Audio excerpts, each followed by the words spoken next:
રાપર તાલુકાની નાંદા પ્રાથમિક શાળાના ધોરણ 4 થી 8ના વિદ્યાર્થીઓએ પૂર્વ કચ્છના પ્રવેશદ્વાર સમાન આડેસર પોલીસ સ્ટેશનની શૈક્ષણિક મુલાકાત લીધી હતી. આ અભિયાન પોલીસ પ્રજાનો મિત્ર છે સૂત્રને સાર્થક કરતી પહેલના ભાગરૂપે આયોજિત થયું હતું, જેને બોર્ડર રેન્જના આઈજી ચિરાગ કોરડિયા તથા પૂર્વ કચ્છના પોલીસ વડા સાગર બાગમાના માર્ગદર્શન હેઠળ આગળ ધપાવવામાં આવ્યું. મુલાકાત દરમિયાન આડેસર પીઆઈ જેએમવાળા તથા સ્ટાફ દ્વારા વિદ્યાર્થીઓને પીએસઓની કામગીરી, ક્રાઇમ રિપોર્ટિંગ પદ્ધતિ, બારનીશી, કોર્ટ સમન્સ જેવી તંત્રની પ્રક્રિયાઓ તેમજ એલઆઈબી જેવી કાયદાકીય વિગતો અંગે વિસ્તૃત જાણકારી આપવામાં આવી. વિદ્યાર્થીઓએ પોલીસ હથિયારોની ઓળખ અને સલામત હેન્ડલિંગ અંગે પણ માહિતગાર થવાની તક મેળવી. ઉપરાંત પોલીસ વિભાગમાં શારીરિક કસરત અને રમતગમતનું મહત્વ પણ સમજાવવામાં આવ્યું. શૈક્ષણિક પ્રવાસ દરમિયાન વિદ્યાર્થીઓ માટે નાસ્તાનું આયોજન પણ કરાયું હતું.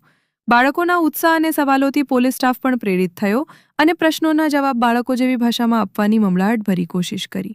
આવી મુલાકાતો બાળકોમાં શિસ્ત, કાયદા પ્રત્યે આદર અને રાષ્ટ્રપ્રેમ જેવા મૂલ્યો વિકસાવવા માટે મહત્વપૂર્ણ ભૂમિકા ભજવે છે.